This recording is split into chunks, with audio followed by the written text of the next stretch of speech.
आप देख रहे हैं श्री हरि कृपा आश्रम चैनल। संस्थापक स्वामी श्री हरि चैतन्य पुरी जी महाराज।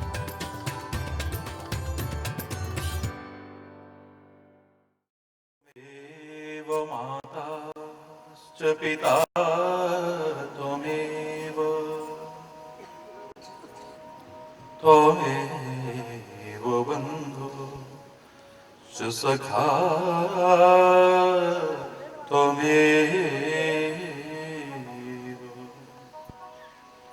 त्वमेव विद्या द्रविणं त्वमेव सर्वं मम देव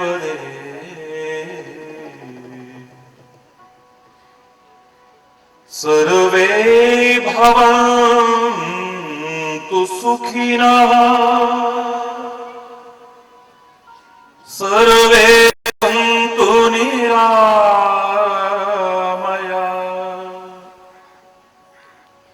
सर्वे भद्राणि पश्यन्तु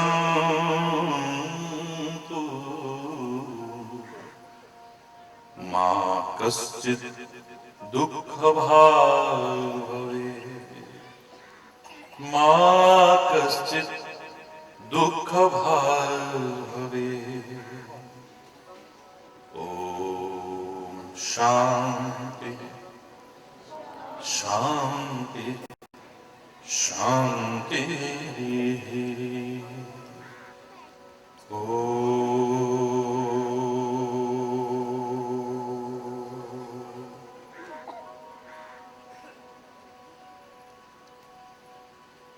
सहना भवतु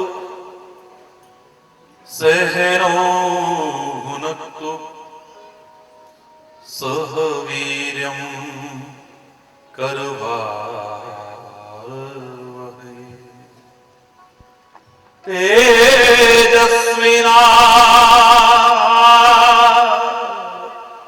तेजस्विनाधीतमस्तु तेजस्विनाधीतमस्तु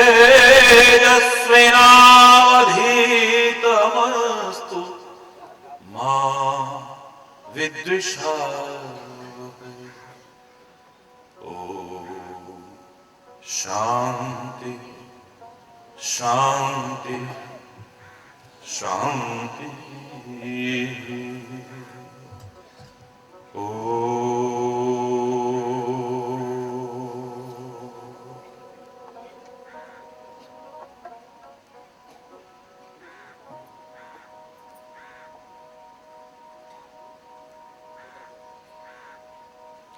तू ही राम है,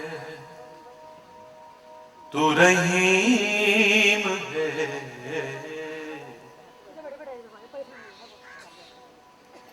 तू ही राम है, तू रहीम है, तू करीम कृष्ण खुदा हुआ। तू ही राम है, तू रहीम है, तू ही राम है, तू रहीम है, तू करीम कृष्ण खुदा हुआ। तू ही वाहे गुरु, तू ही यीशु मसीही, तू ही वाहे। हर नाम में तू समारा, हर नाम में तू समारा। तू ही राम है, तू ही राम है, तू ही।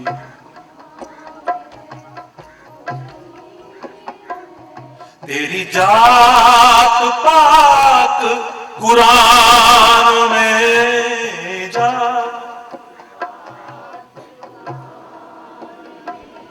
तेरा दर्श वेद पुराण में, दर्श वेद पुराण गुरु ग्रंथ जी के बखान में, गुरु ग्रंथ जी के बखान में तू प्रकाश अपना दिखा रहा, तू प्रकाश अपना दिखा रहा।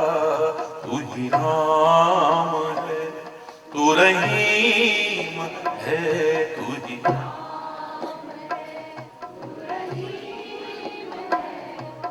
राम है, तू ही राम है। अरदास है कहीं कीर्तन, अरदास अरदास है कहीं कीर्तन, अरदास है कहीं राम धुन, कहीं आवाहन, कहीं राम धुन, कहीं आवाहन। विधि वेद का है ये सब रचन, विधि वेद का है ये सब रचन। तेरा भक्त तुझको बुला रहा, तेरा भक्त तुझको बुला रहा। तू ही राम, तू रहीम है, तू ही राम है, तू रहीम है, तू करीम कृष्ण खुदा हुआ, तू करीम कृष्ण खुदा हुआ। तू ही वाहे गुरु, तू यीशु मसीह, तू ही वाहे, तू यीशु मसीह।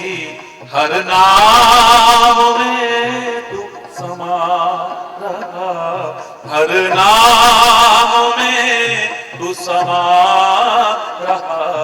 तू ही राम है, तू रहीम है, तू ही राम,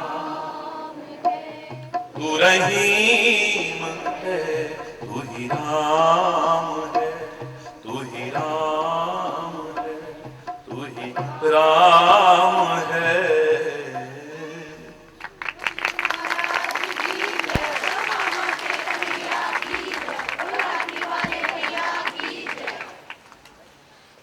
हरि बोल, जोर से बोलिए एक बार और, जोर से बोलिए। बहुत सुंदर।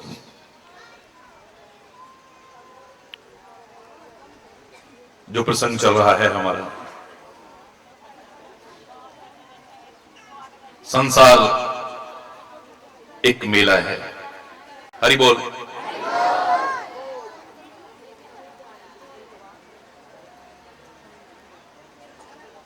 संसार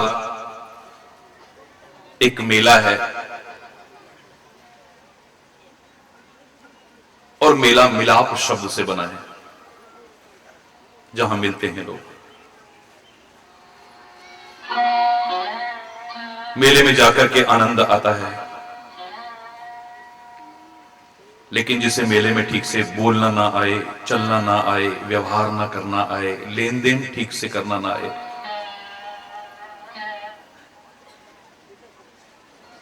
उसके लिए मेला कब झमेला बन जाए कोई पता नहीं। अधिकांश लोगों के जीवन को उठा के देखें तो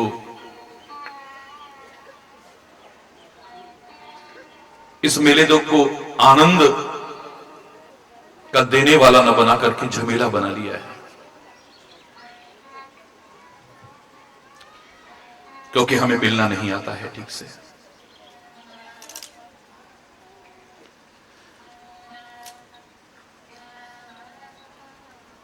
हर कोई कहता है कि ऐसे संसार के लोगों मिलो, मिलकर के एक हो जाओ।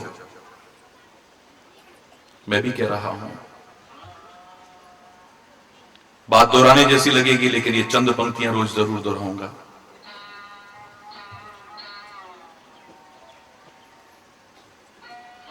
कह रहा हूं लेकिन शब्द जोड़कर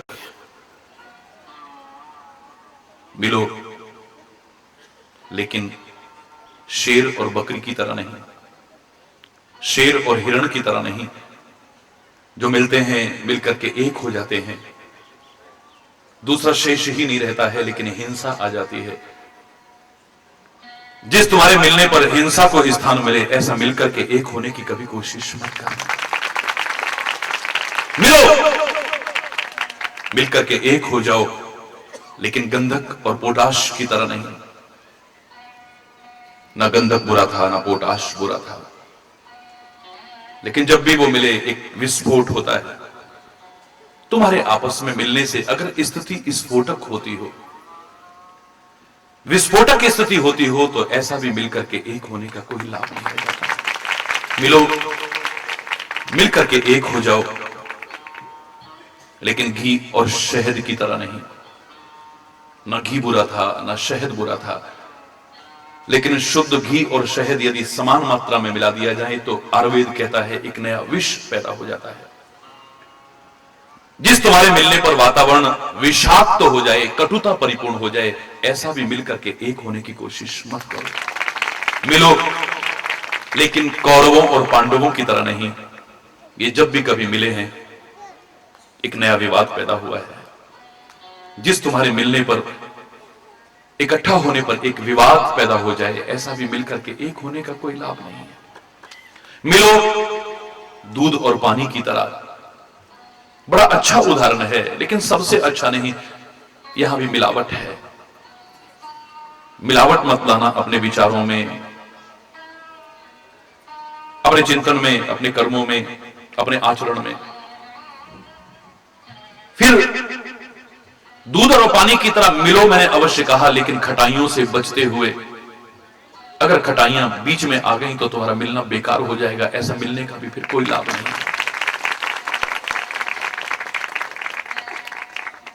बहुत से लोग बाहर से एकता का नाटक करते हैं, ढोंग करते हैं, पाखंड करते हैं, दिखावा करते हैं। हमें ऐसा भी दिखावा करने की आवश्यकता नहीं है।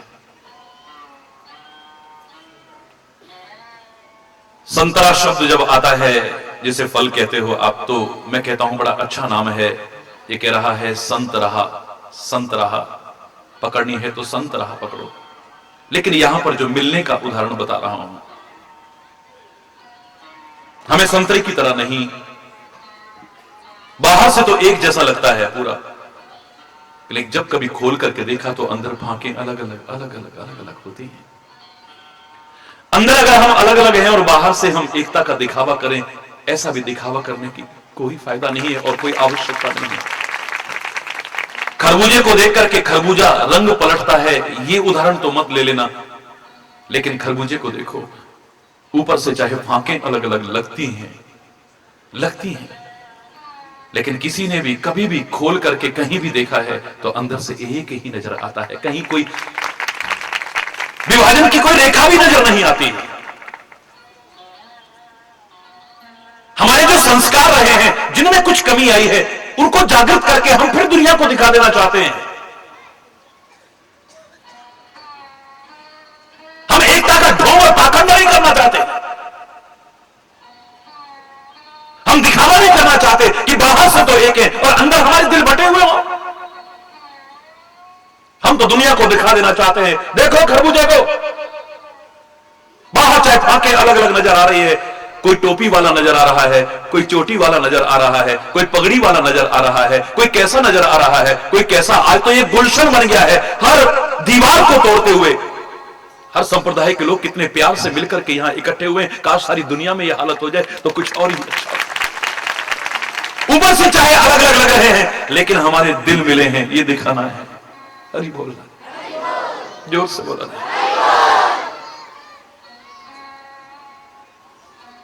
लेकिन कब मिल पाएंगे हम? दोनों ओर समानता होगी तभी मैंने कहा था मिलना है तो गंगा और यमुना की तरह मिलो। हमारे मिलने कितने लोगों के साथ होते हैं, मिलाप कितने लोगों के साथ होते हैं, लेकिन कब बिछुड़ जाते हैं कोई पता नहीं है। हमें पता ही नहीं चलता है कि कब हमारे प्यार में कमी आ जाती है, हमारी भावनाओं में कमी आ जाती है, हमारे संबंधों में कमी आ जाती है, दीवार आ जाती है हमारे बीच में, हमारे संबंधों की मिठास मधुरता खत्म हो जाती है, पता ही नहीं चलता कब हो जाता है ऐसा। कब हमारा मिलना बिछुड़ने में हो जाए कोई पता नहीं चलता है। लेकिन गंगा और यमुना जब मिली हैं इलाहाबाद में ही सही, उसके बाद कभी बिछुड़ी हो जीवन में, न उदाहरण था, न आज है, न आगे हो पाएगा कभी। हमें ऐसा मिलाप चाहिए जो कभी बिछुड़ने में ना आए। लेकिन ये कब संभव हो पाया? दोनों एक जैसे होकर के मिल रहे हैं। गहराई से सोचिएगा।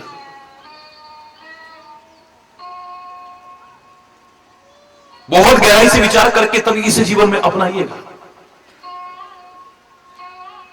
जब दोनों ने समानता लाई है, गंगा भी पवित्र है और यमुना भी, जोर से बोलो ना, गंगा भी तीर्थ है, यमुना भी, गंगा भी स्वार्थी नहीं है, यमुना भी, गंगा भी परोपकारी जीवन जी रही है, यमुना भी परोपकारी जीवन जी रही है। गंगा के सामने भी एक लक्ष्य है, यमुना के सामने भी एक लक्ष्य है, और खाली लक्ष्य नहीं है, निरंतर चल रहे हैं उसके आगे। गंगा भी निरंतर अपने लक्ष्य की ओर आगे बढ़ रही है, यमुना भी निरंतर अपने लक्ष्य की ओर आगे बढ़ रही है।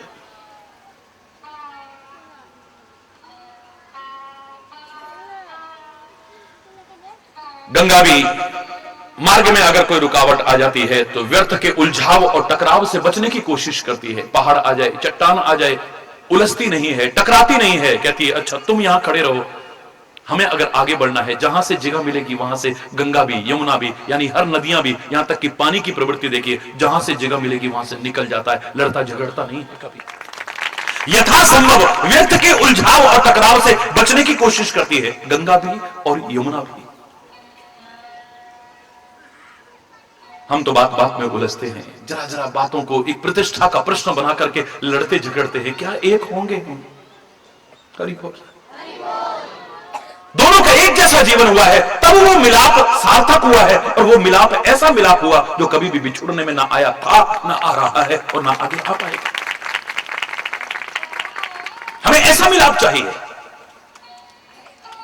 चाहे वो परिवार में मिलाप हो, पति पत्नी का हो, माता पिता बच्चों का हो, भाई भाई का हो, मित्रों का हो, समाज में विभिन्न वर्गों का, विभिन्न समुदायों का, विभिन्न संप्रदायों का, या मानव मात्र का मिलाप हो। हमें तो ऐसा मिलाप चाहिए।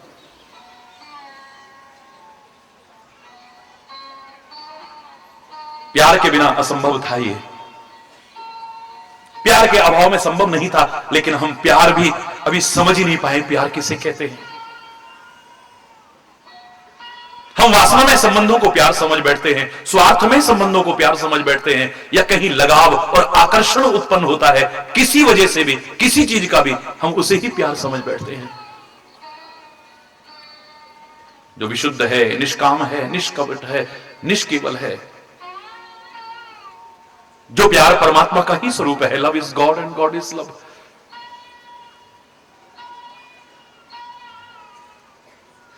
पैदा हो जाए लेकिन वो रहेगा, गारंटी नहीं है, क्योंकि कुछ बाधाएं हैं जिनका विस्तार से कल वर्णन हुआ था। पहली बाधा प्यार की क्या थी? बोलो, जोर से बोलो, बहुत अच्छी बात है, आपको याद है। पहली बाधा है शंका। किसी की भी, किसी के प्रति भी, किसी बात की भी शंका जहां आ जाती है, संदेह आ जाता है, भ्रम आ जाता है। प्यार किसी का भी, किसी के प्रति भी, कितना भी क्यों ना हो, एक क्षण में खत्म हो जाएगा। पति पत्नी के मन में शंका आ जाए, भाई भाई के मन में शंका आ जाए, मां बाप बच्चों के मन में शंका आ जाए, एक दूसरे के प्रति शंका आ जाए, प्यार नहीं टिकेगा। विस्तार कल कर चुका हूं। दूसरी बाधा स्वार्थ। बहुत अच्छे, बहुत अच्छी बात। निज हित चिंतन जहां आ जाता है, निज हित जहां आड़े आता है, अपना स्वार्थ जहां बाधक बनता है, तो प्यार किसी का भी, किसी के प्रति भी, और कितना भी क्यों ना हो, एक क्षण में खत्म हो जाता है, नहीं टिक सकता है। तीसरी बाधा आपको बताई थी, बहुत अच्छे बेटा, बहुत सुंदर। मुझे खुशी है कि बुजुर्ग ही नहीं, छोटे छोटे बच्चे भी, मेरे युवा भाई बहन भी कितने ध्यान से सुन रहे हैं? ये ध्यान से ऐसे सुने, अपने जीवन में अपनाए। मैं दावे से कह रहा हूं, मुझसे कोई प्रश्न करे न करे, मैं कह सकता हूं कि मेरे देश का और समाज का भविष्य उज्जवल ही होगा। तीसरा, प्रेम की बाधा है। छुपाओ, कपट, छल, एक दूसरे से संबंधित हैं ये सारे। जहां छुपाव आ जाता है, जहां कपट आ जाता है, जहां छल आ जाता है, प्यार किसी का भी, किसी के प्रति भी, और कितना भी क्यों ना हो, खत्म हो जाएगा। क्योंकि हमेशा कोई बात छुपती नहीं है। प्यार करने वाला यदि ना बताए और कहीं और से पता चले तो हृदय को एक पीड़ा सी होती है। देखा, इसने हमको अपना नहीं समझा, हमसे छुपाया, हमसे छुपाया, हमसे झूठ बोला इसने।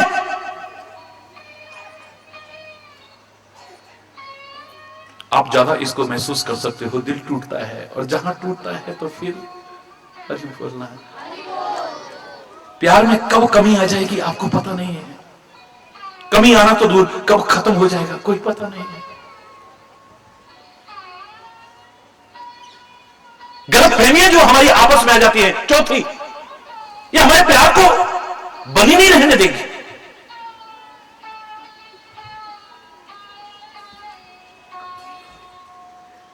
किसी के प्रति भी जब गलतफहमी हमारे मन में आ जाती है, किसी प्रकार की भी गलतफहमी आ जाती है, ये भी हमारे प्यार को, सद्भावनाओं को, एकता को नहीं रहने देगा।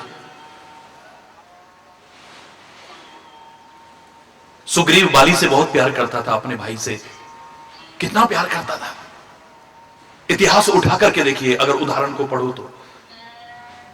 एक बार मैं बहना आया, ललकारा बाली को, बाली चल दिया मुकाबला करने को।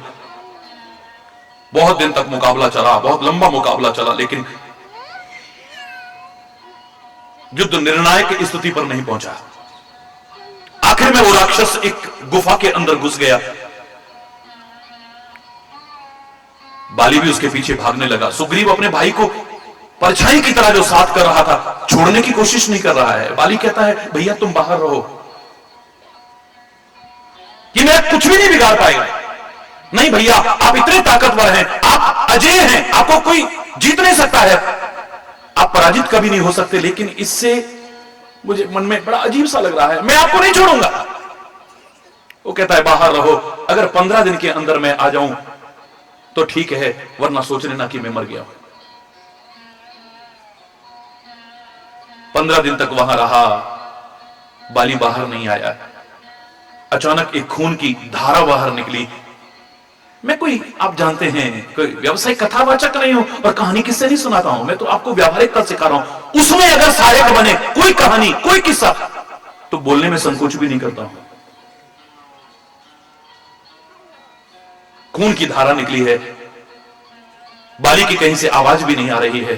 कहीं उस राक्षस ने मेरे प्यारे भाई को मार तो नहीं दिया है। मन में एक अजीब सी आ गई स्थिति। और जहां प्यार होता है वहां पर कई प्रकार की शंकाएं आ भी जाती हैं। किस प्रकार की? अभी तक आया नहीं, पता नहीं क्या हो गया, कहीं एक्सीडेंट ना हो गया हो, अरे पता नहीं क्या हो गया, देखो फोन भी नहीं आया, 5 बजे आना था, देखो 6 बज गए, 7 बज गए, 8। उतनी शंकाएं और बढ़ती रहती हैं, आशंकाएं। वो वाली शंका नहीं कि ऐसा क्यों और ऐसा, वो नहीं, हाय पता नहीं क्या हुआ है, कहीं आकर के मुझे और मेरे नगर को भी ना खत्म कर दे। गुफा के द्वार पर एक शिला ढक करके वापिस आ गया, रो रहा है, बिलख रहा है, हा भाई बाली, हा भाई बाली, विलाप कर रहा है। प्रजाजनों ने देखा कि हमारा नगर सूना हो गया है, हमारा राजा मृत्यु को प्राप्त हो गया है, शत्रु कहीं आक्रमण न कर दे, गद्दी खाली नहीं रहनी चाहिए, कुर्सी खाली नहीं रहनी चाहिए। इसका मन नहीं है, लेकिन जबरदस्ती राज्य सिंहासन पर सुग्रीव को बैठा दिया है।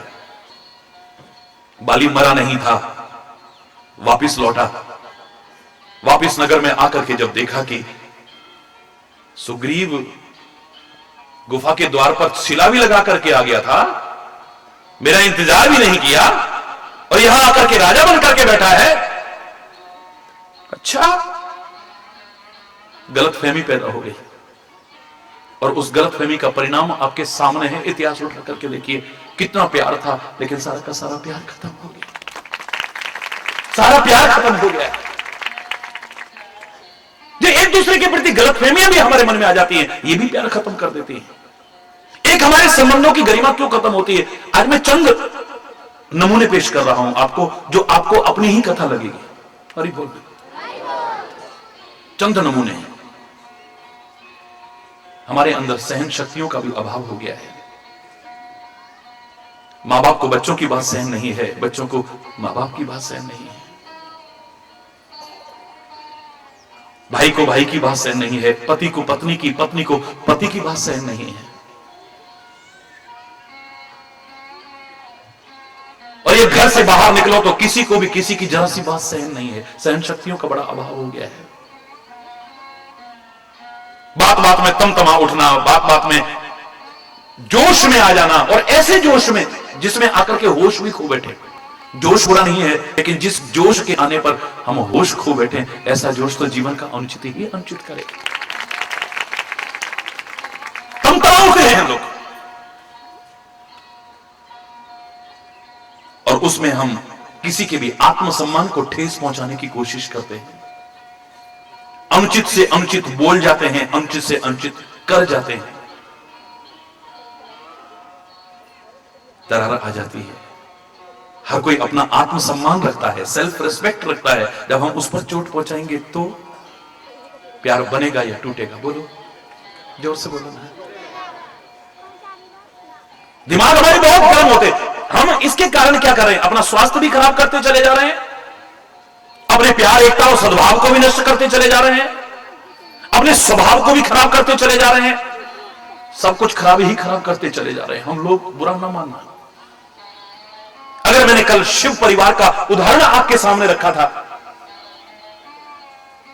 कि इतनी विषमताओं के बावजूद एक दूसरे के विरोधी होने के बावजूद उस परिवार में कैसे प्रेम से मिलकर के रह लेते हैं, तो उनके प्रेम से मिलकर के रहने के पीछे अगर कारण खोजोगे तो प्रमुखता से यही नजर आएगा कि उनके अंदर सहन शक्तियां बहुत है। इतनी शक्ति होते हुए भी हमारे अंदर जरा सी ताकत आ जाए किसी भी चीज की, हम आपे से बाहर हो जाते हैं और किसी को कुछ समझते नहीं है। यहां तो शंकर भी कम नहीं है, महाकाल है, हरि बोल रहा है। दुर्गा भी कम नहीं है, पार्वती उसकी पत्नी भी कोई कम नहीं है, सिंह पर सवारी करती है, अबला नहीं है। और गणेश की तो बात ही क्या है। और बेटा स्वामी कार्तिकेय तो सेनापति है, देवताओं की सेना का।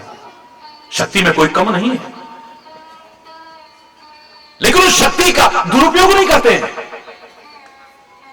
वो कैसे मिलकर के रहते हैं? शंकर घर में कभी कलेश हुआ होता और गुस्से में आ जाता, उसका तीसरा नेत्र खुल जाता, सारे जल के खाक हो जाते। कब के? आज हमें उदाहरण भी सुनने को न मिलता। तो कि शिव के सिर पर गंगा, शिव के मस्तक पर चंद्रमा, जो दोनों शीतलता के प्रतीक हैं, ये बता रहे हैं कि मस्तिष्क को ठंडा रखोगे तो तुम्हारे प्यार और सद्भाव बने रहते। बात बात में तमतमाते हैं हम लोग, बात बात में आपस से बाहर हो जाते हैं हम लोग, क्रोध के वशीभूत होकर के अनुचित बोल जाते हैं, अनुचित कर जाते हैं। पूरी कथा नहीं है ये, विचार करो गहराई से। और एक नहीं, इस परिवार के सब सदस्यों ने इस विशेषता को अपनाया है। जरा गहराई से सोचना। अगर शंकर के सिर पर चंद्रमा है, मस्तक पर चंद्रमा है, तो गणेश भी अपने सिर पर चंद्रमा को धारण करता है। गणेश के प्रमुख 12 नाम बता रहे हैं कि गणेश के सिर पर चंद्रमा है। 12 नाम गणेश के जो प्रमुख प्रचलित हैं, कौन कौन से हैं? सुमुखस्य, एकदंतस्य, कपिलो गजकर्णकः, लंबोदरश्च विकटो, विघ्ननाशो विनायकः, धूम्रकेतुर् गणाध्यक्षो, भालचंद्रो गजाननः। 12 एतानि नामानि य पठेत् शृणुयादपि विद्यारंभे विवाहे च प्रवेशे निर्गमे तथा संग्रामे संकटैश्चैव विघ्नस्तस्य न जायते। भालचंद्रो गजाननः, ये भी भाल पर चंद्रमा धारण करता है मेरा गणेश भी। शंकर के सिर पर चंद्रमा है। चंद्रमा शीतलता का प्रतीक है, सबसे ऊपर हमारा सिर है और इस सिर पर वो चंद्रमा धारण करता है। शंकर भी धारण करता है, गणेश भी धारण करता है। और दुर्गा के बारे में आप पढ़ेंगे तो दुर्गा के भी सिर पर चंद्रमा है। हरि बोल, जोर से बोलो ना। ये सबके दिमाग में ठंडे, इसलिए ये शक्ति संपन्न भी हैं। हमारी शक्तियां भी नष्ट क्यों हो रही हैं? हमारे दिमाग ठंडे नहीं।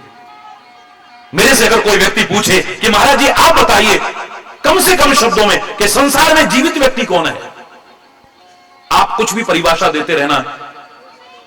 जो देख रहा है, जो सुन रहा है, जो बोल रहा है, जो सोच रहा है, जो कर रहा है, जो खा रहा है, जो पी रहा है, मैं ये परिभाषा जीवित व्यक्ति की नहीं मानता हूं, क्योंकि हमारा धर्म ढकोसला नहीं है, विज्ञान सम्मत है। हर चीज के पीछे क्या लॉजिक है, बताने वाले ना बता पाए अलग विषय है, वरना मौजूद है, तथ्य परक है, विज्ञान की कसौटी पर खरा परखा हुआ है। इसलिए मैं खुले शब्दों में कह दिया करता हूं कि धर्म और विज्ञान का ना कभी विरोध था, ना आज है, और ना कभी विरोध होगा। हाँ, इतना अवश्य कहूंगा कि धर्म से जब जब विज्ञान दूर हुआ, ढोंग आया है, पाखंड आया है, आडंबर आए हैं, अंधविश्वास आए हैं, रूढ़िवादिताएं आई हैं। धर्म से जब भी विज्ञान दूर होगा, ढोंग, पाखंड, आडंबर, अंधविश्वास, रूढ़िवादिताएं, कुरीतियां समाज में आएंगी।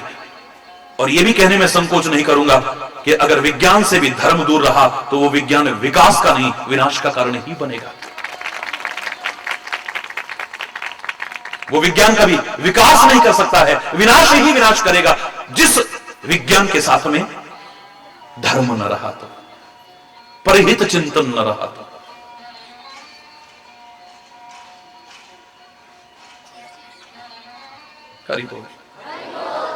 तुम्हें लोगों ने आज अपने चंद स्वार्थों के लिए धर्म को ढकोसला बनाने की कोशिश की है। मैं नकार नहीं रहा हूं, वरना धर्म ढकोसला नहीं है, विज्ञान सम्मत है।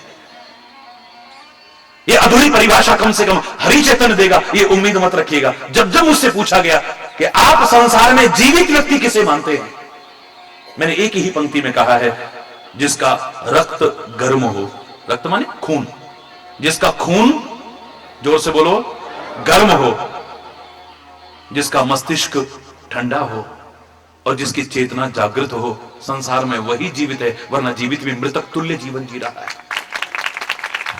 जिसकी चेतना जागृत हो। पहले हार्ट फेल हो गया, डॉक्टर कहते थे मर गया, आज नहीं कहते हैं, आज विज्ञान कहता है जब तक इसकी चेतना जागृत है, चाहे मशीनों पर रखो, इसकी जीवित होने की संभावना हो सकती है, क्योंकि जड़ तो यहां है, यहां नहीं है। जिसे भगवान कृष्ण ने गीता में कहा था, ऊर्ध्वमूलम अधः शाखा अश्वत्थम प्राहुरव्ययम् छंदांसि सुपर्णानि यस्तम वेद सवेदवित्। ऊर्ध्वमूलम, हे अर्जुन, इस शरीर वृक्ष को देखो ना, थोड़ा सा फर्क है लेकिन वृक्ष की भांति है। उसमें जड़ नीचे होती है, फर्क इतना है, इसमें जड़ ऊपर है। ऊर्ध्वमूलम अधः शाखा, उसमें शाखाएं ऊपर की ओर जाती हैं, और इसमें शाखाएं, हाथों को देखो तो, पैरों को देखो, नीचे की ओर जा रही हैं। चेतना यहां है, जब तक चेतना जीवित है, व्यक्ति जीवित है।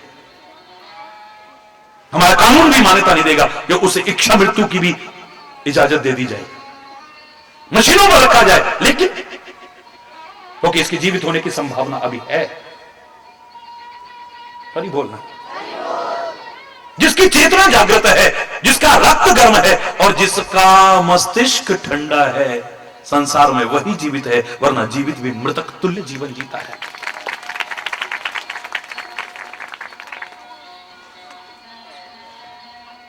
स्वास्थ्य खराब कर लिया, चिंतन खराब कर लिया, अपनी याददाश्त खराब कर ली, और सबसे प्रमुख बात जो हम कर रहे हैं, आपसी संबंध खराब कर लिए। काहे के कारण?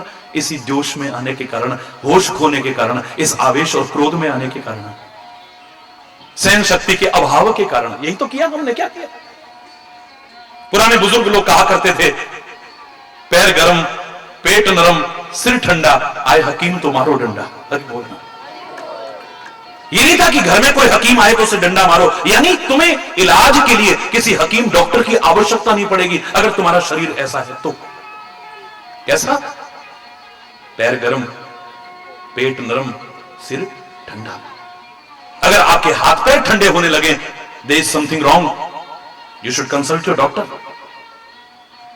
अगर आपके हाथ में ठंडे हो रहे हैं, मामला गड़बड़ है। सलाह करो डॉक्टर की। आपका पेट अगर सख्त होने लग गया है, टाइट होने लग गया है, मामला गड़बड़ है। आपका सिर अगर गर्म रहने लग गया है तो मामला गड़बड़ है। मस्तिष्क को गर्म रखना ना आयुर्वेद के दृष्टिकोण से ठीक है, स्वास्थ्य के दृष्टिकोण से ठीक नहीं है, स्मृति के दृष्टिकोण से भी। याद करो, मैंने बताया था, बच्चे कहते हैं महाराज जी हमारी याददाश्त बड़ी खराब हो गई, क्या करें, इतना याद करते हैं फिर भूल जाते हैं, एंड टाइम पे याद ही नहीं रहता है कुछ। इतने इतने बच्चे, इतने इतने बच्चे। मैंने कहा बेटा आज तो कंप्यूटर का जमाना आ गया है, लेकिन तुम जानते होगे कि कंप्यूटर किसे देख करके बनाया गया है? इसी मस्तिष्क को जिसकी मैं चर्चा कर रहा हूं, इसको देख करके ही कंप्यूटर बनाया गया है ना, बोलो। और इतना सेंसिटिव कंप्यूटर ना अभी बना है और कई डिकेड तक, कई दशक तक बनेगा भी नहीं, जहां हमने कुछ फीड नहीं करना है, कोई डेटा फीड नहीं करने, कुछ इसमें सूचनाएं देनी नहीं है, अपने आप सब संकलित हो रही है, अपने आप सब इकट्ठी हो रही है। 50 साल बाद भी कोई बुजुर्ग हो जाए और तब महाराज जी आए थे सरकड़ा में, वैसे मैं तो आया था नहीं, आता रहूंगा और आपके साथ रहूंगा, इसे हमेशा अपने जीवन में अपनाइए। इसलिए सारे विश्व भर में करोड़ों करोड़ों लोग जो श्रद्धा और आस्था रखते हैं, मैं उनसे हमेशा कहा करता हूं कि प्रभु को और गुरु को कभी विदा मत करना। महाराज जी विदाई कैसे हो पाएगी? विदा करना भी मत, ना महाराज जी को कभी विदा करना, ना महाराज जी का जो संदेश है इसको अपने से विदा करना, इसको साथ रखना हमेशा, महाराज जी को भी साथ रखना और संदेश को भी साथ रखना।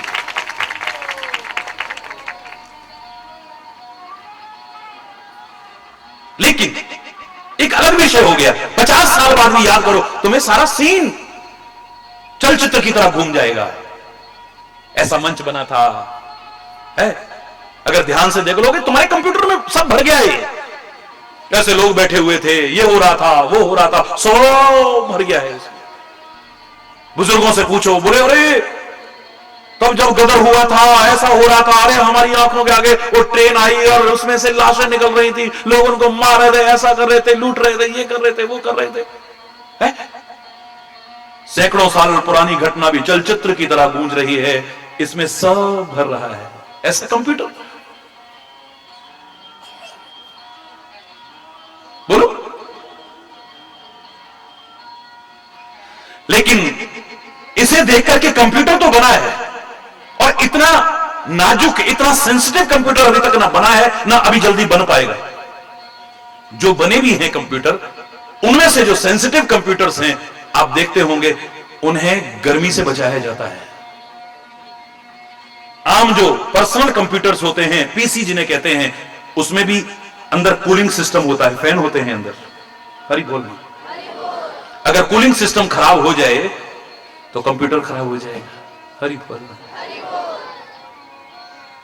और जो सेंसिटिव कंप्यूटर्स हैं उनको तो एयर कंडीशन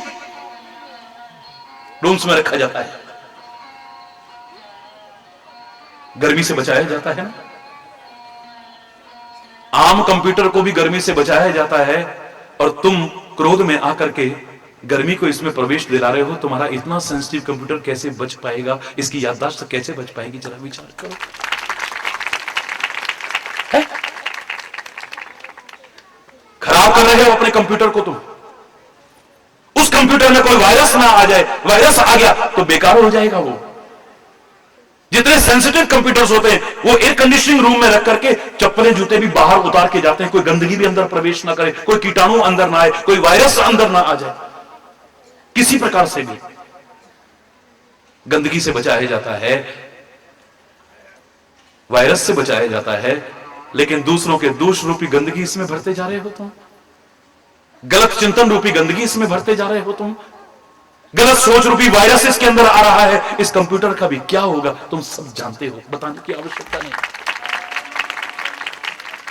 मैं जो बताना चाह रहा था, सहन शक्तियों का अभाव, बात बात में तमतमाना। अगर इन उदाहरणों को मैंने सुनाया है तो उनके सिर पर गंगा, उनके सिर पर चंद्रमा, और हर एक ने स्वीकार किया है, हर एक ने स्वीकार किया है। हमारे इस्लाम में भी देख लीजिए, चांद को सबसे ऊपर रखा है, मेरे शंकर ने भी चांद को, मेरे गणेश ने भी चांद को, मेरी दुर्गा ने भी चांद को, और चांद वैसे भी सबसे ऊपर ही होती है। हरि बोलना, जोर से बोलो ना। अगर इस मस्तिष्क को तुम गर्म करोगे, गुस्से में आओगे, तमतमाओगे, सहन शक्ति का अभाव रखोगे, तुम्हारे प्यार कभी टिक पाएंगे, इस बहम में मत रहना। स्वास्थ्य भी खराब करते चले जा रहे हो मेरे प्यारे बच्चों, मेरे प्यारे भाइयों, मेरी प्यारी बहनों। अपनी याददाश्त भी खराब करते चले जा रहे हो, स्मृति को खराब करते चले जा रहे हो, अपने चिंतन को खराब करते चले जा रहे हो, अपने संबंधों की मधुरता को खत्म करते चले जा रहे हो।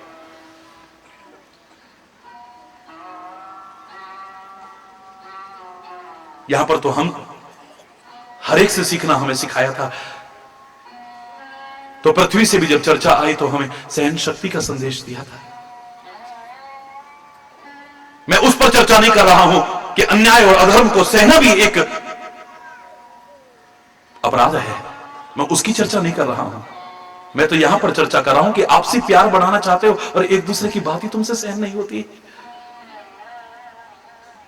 मां बाप बच्चों की बात सहन नहीं कर सकते, बच्चे मां बाप की बात सहन नहीं कर पा रहे, पति पत्नी की बात सहन नहीं कर पा रहा है, पत्नी पति की बात सहन नहीं कर पा रही है, भाई भाई की बात को सहन नहीं कर पा रहा है, मित्र मित्र की बात को सहन नहीं कर पा रहा है, समाज के विभिन्न वर्ग एक दूसरे की बात को सहन ही नहीं कर पा रहे हैं। औरों की तो बात छोड़ो, जो गुरु हमारे जीवन का कल्याण चाहता था, महाराज जी ने हमसे कैसे कह दिया, अरे सबके बीच में हमारी वो कर दी। हमें संत और गुरु की भी बात सहन नहीं, हमारे जीवन की क्या दिशा और क्या दशा होगी तो सहन शक्ति है। हमसे ऐसा कह दिया, हमसे ऐसा कह दिया। गुरु शिष्य का संबंध कितना पवित्र, कितना आत्मिक और कितना आध्यात्मिक है, इतिहास जानता है। आज ऐसा संबंध बन गया है कि बस शिष्य के जीवन पर नहीं, पॉकेट पर निगाह होती है गुरु की भी। हरि बोल। कैसे और कितना निकाला जा सके इनकी जेब से, इस पर निगाह होने लग गई है। दुर्भाग्यजनक है ये। गुरु हमें नरक की यात्राओं से बचाता है, लेकिन उसी गुरु के लिए कहा है, हरहि शिष्य धन शोक न हरहि, सो गुरु घोर नरक मह परहि। जो गुरु अपने शिष्य का धन तो हरण कर ले, लेकिन उसके अज्ञान का, उसकी शंकाओं का, उसके भ्रमों का, उनके संदेहों का और उनके दुखों का हरण न कर सके, वो गुरु तुम्हें नरकों से क्या बचाएगा, वो तो खुद नरकों में सड़ता रहेगा। ये उन्हीं शास्त्रों ने कहा है। इतना ऊंचा, इतना पवित्र नाता। अगर मैं कह दूं कि भगवान से बढ़कर के भी इस धरा पर हमारे सामने कोई है तो गुरु, अब उसमें माता पिता भी आ जाते हैं क्योंकि वो भी हमारे गुरु हैं, उसमें शिक्षक भी आ जाते हैं, वो भी हमारे गुरु हैं, सदगुरु भी आ जाता है, वो भी हमारा गुरु है। जो जिससे सीख रहा है, जिसे अपना आदर्श मानता है, वो कहता है, जो मां को कहता था वो क्या कहता था, ए मां तेरी सूरत से अलग भगवान की सूरत क्या होगी, उसको नहीं देखा हमने कभी और उसकी भी जरूरत क्या जरूरत है ना। धरती पर रूप मां बाप का उस विधाता की पहचान है। मेरे अगर भगवान हैं तो मेरे माता पिता हैं। जो सदगुरु के प्रति श्रद्धा रखता है वो कहता है, कृपा सिंधु नर रूप हरि। तुलसी के शब्दों में रामायण में जो आप पढ़ते हैं, बंदो गुरुपद कंज कृपा सिंधु नर रूप हरि, महामोह तम पुंज जासु वचन रवि कर निकर। इस धरा पर अगर साक्षात कोई भगवान का रूप मेरे सामने, कृपा सिंधु नर रूप हरि, मनुष्य रूप में अगर कोई भगवान मेरे सामने है तो मेरा सदगुरु है ना, मुझे कहीं जाने की आवश्यकता। जो वतन के प्रति प्यार रखता है वो कहता है, मेरा वतन ही मेरा ईमान है, मेरा धर्म है, मेरा भगवान है। इस वतन से बढ़कर के कोई भगवान हो मुझे जानने की जरूरत नहीं। ऐ परमात्मा, अगर मुझे फूल बना दे तू, कोई कहेगा मुझे मंदिर में चढ़ाना, कोई कहेगा मेरे प्रेमी की कब्र पर चढ़ाना, कोई कहेगा कहीं पर चढ़ाना, लेकिन मुझसे अगर तू पूछता है तो वतन प्रेमी कहता है, उस पथ में देखना फेंक मात्र भूमि पर शीश चढ़ाने, जिस पथ जाए वीर अनेक। मुझे और कहीं नहीं जाना है। इस वतन से प्यार करने वालों की चरण धूलि जहां पड़ती हो, मुझे बेशक वहां डाल देना। बस मेरा ईमान, मेरा धर्म, मेरा भगवान अगर है तो मेरा प्यारा वतन है, इससे बढ़कर के कुछ नहीं है। लोग कुर्बान होते हैं अपने माँ बाप पर, लोग कुर्बान होते हैं अपने गुरु पर, लोग कुर्बान होते हैं अपने भगवान पर, लोग कुर्बान होते हैं किसी पर, लेकिन उसके दिल से एक ही आवाज आती है, दिल दिया है जान भी देंगे ए वतन तेरे लिए, दिल दिया है जान भी देंगे ए वतन तेरे लिए, हर कर्म अपना करेंगे ए वतन तेरे लिए, दिल दिया है जान भी देंगे ए वतन तेरे लिए, दिल दिया है जान भी देंगे ए वतन तेरे, ए वतन तेरे लिए, ए वतन तेरे लिए, सब कुछ कुर्बान कर दूं तेरे ऊपर, क्योंकि तू ही मेरा सब कुछ है। हरि बोलना जोर से बोलना।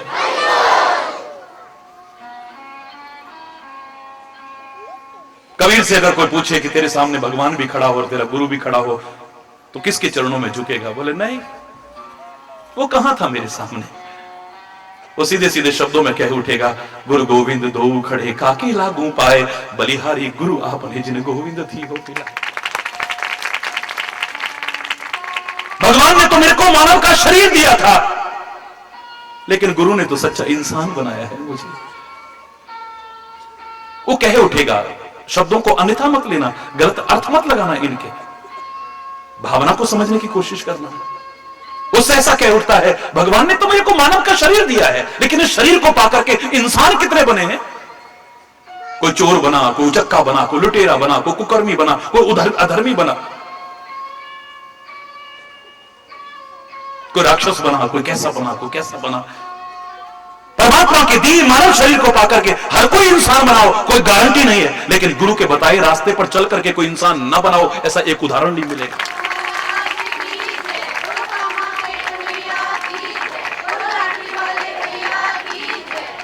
हरि बोल।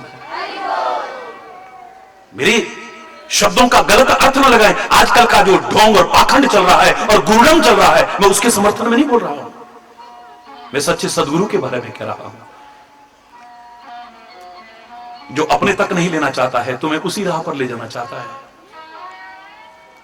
रोक करके नहीं रखता है, जो तुम्हें उस सत्य मार्ग पर ले जाने की कोशिश कर रहा है। अपने साथ साथ सहना भवतु सहनौ भुनक्तु सौवीर्यम करवावै तेजस्विनावधीतमस्तु मा विद्विषावहै, ये गुरु शिष्य के संबंध के लिए है।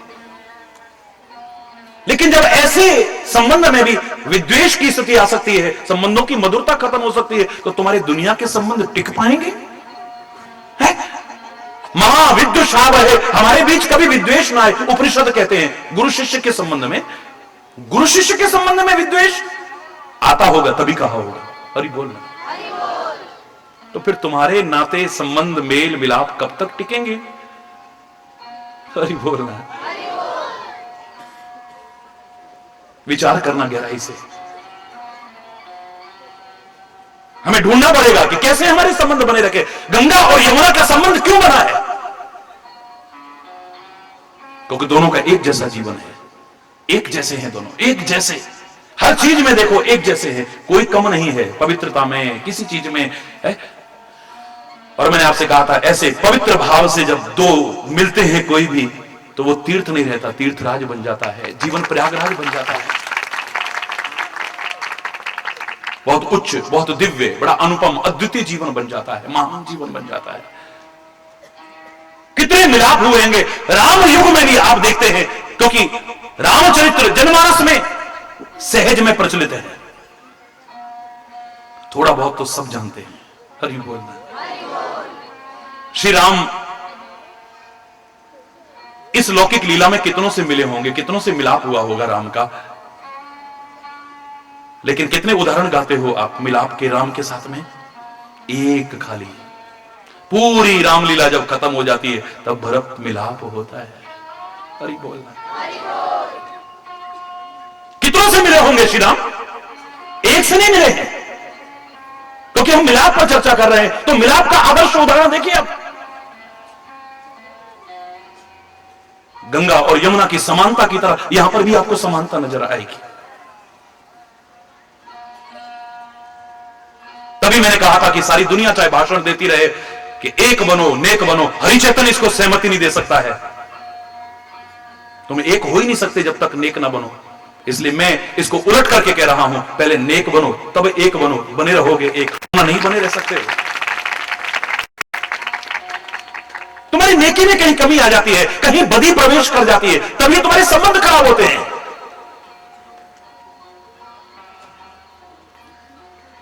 पहले नेक बनो फिर एक बनो।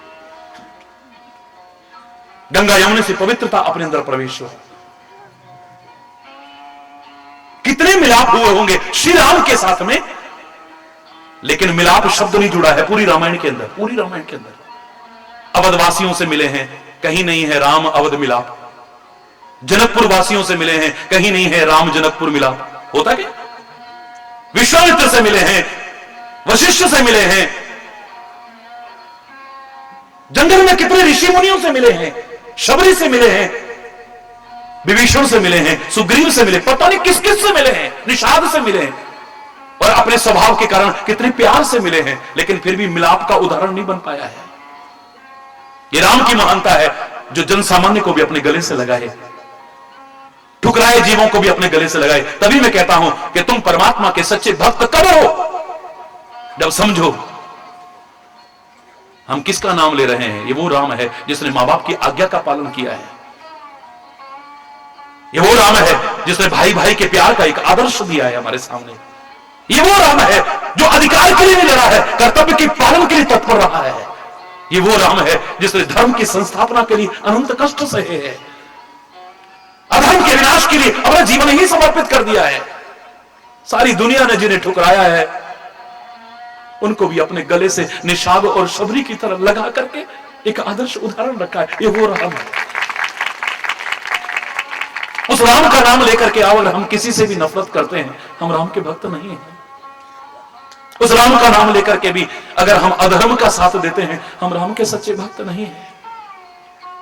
अपने मां बाप का अगर अपमान करते हैं, निरादर करते हैं, हम राम के सच्चे भक्त नहीं हैं। भाई भाई अगर आपस में लड़ते हैं, हम राम के सच्चे भक्त नहीं हैं। अयोध्या का विशाल साम्राज्य इंद्र भी तरसता था, जिस विशाल साम्राज्य को देख करके वो फुटबॉल बना है। राम कहता है भरत भैया राजा बनेगा, भरत कहता है राम राजा बने। और एक एक इंच जमीन पर हम अगर लड़ें तो हम राम के भक्त नहीं बन सकते। समझो, अरे बोल रहा, गहराई से विचार करना पड़ेगा हमें।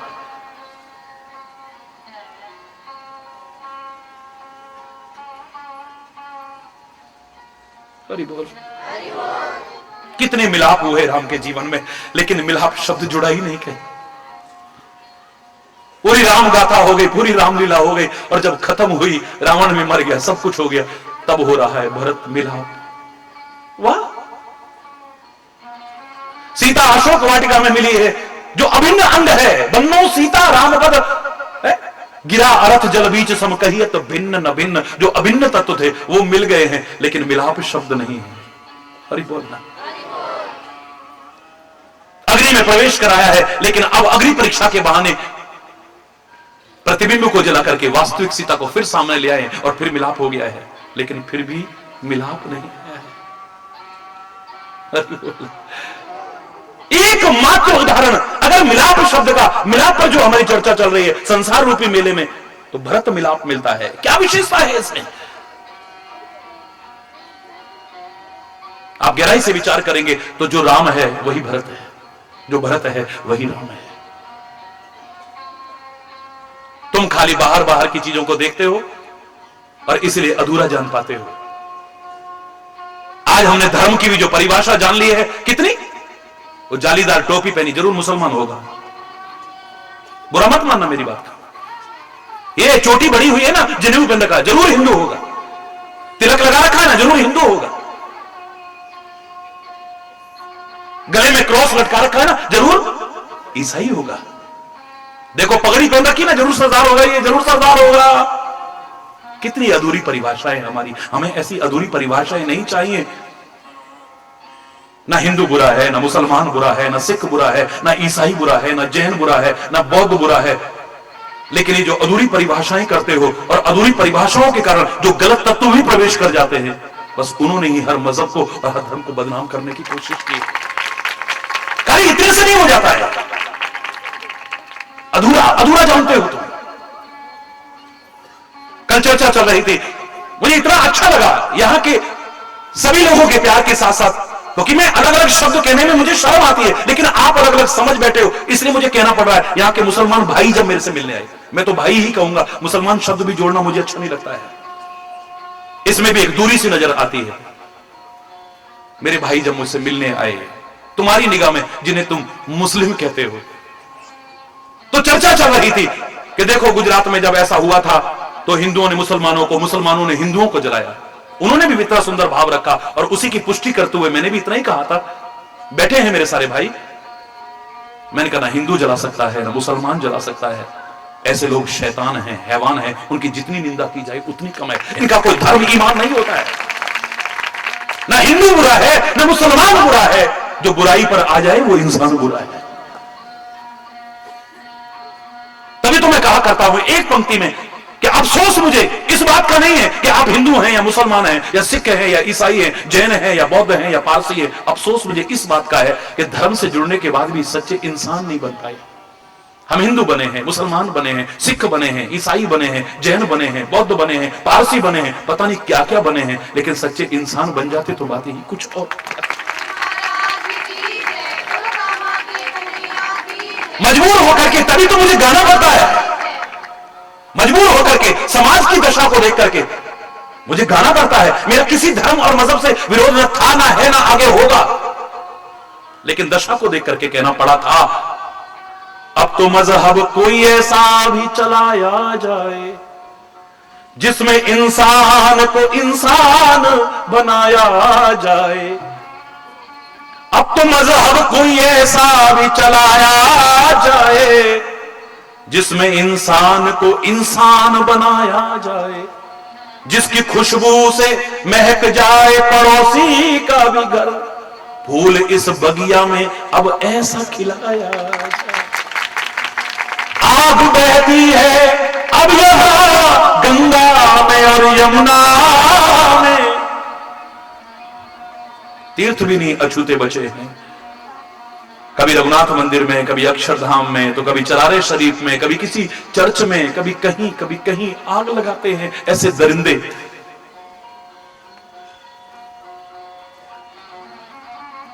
आग बहती है अब यहां गंगा में और यमुना में, कोई बतलाए कहां जाके नहाया जाए, कहां जाए। ओ मेरे प्यार का कुछ ऐसा असर तुझ पर भी, ओ तेरे प्यार का कुछ ऐसा असर मुझ पर भी, तू रहे भूखा तो मुझसे भी न खाया जाए, और मैं रहूं भूखा तो तुझसे भी न खाया जाए, जिसमें इंसान को इंसान बनाया जाए। जिस्म दो हो के भी दिल एक हो अपने ऐसे, इतना प्यार हो हमारा।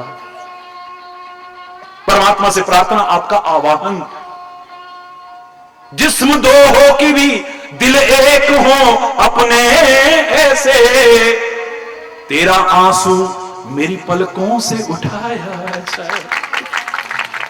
देख ना सकूं मैं तेरे, उस दिन समझेंगे हम इंसानियत को जब तेरे पैर में कांटा चल लगे और दर्द मेरे को हो।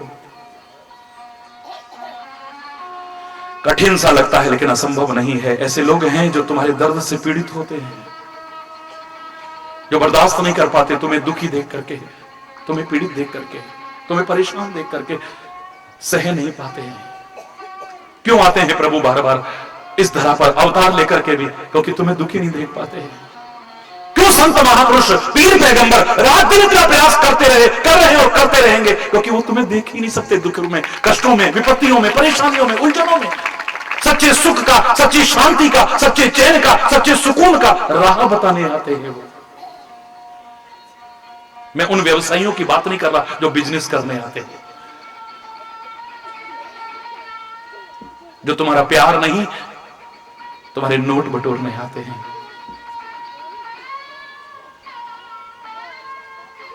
तुमको सच्ची राह नहीं अपने उत्पादन देने आते हैं। हरि बोल।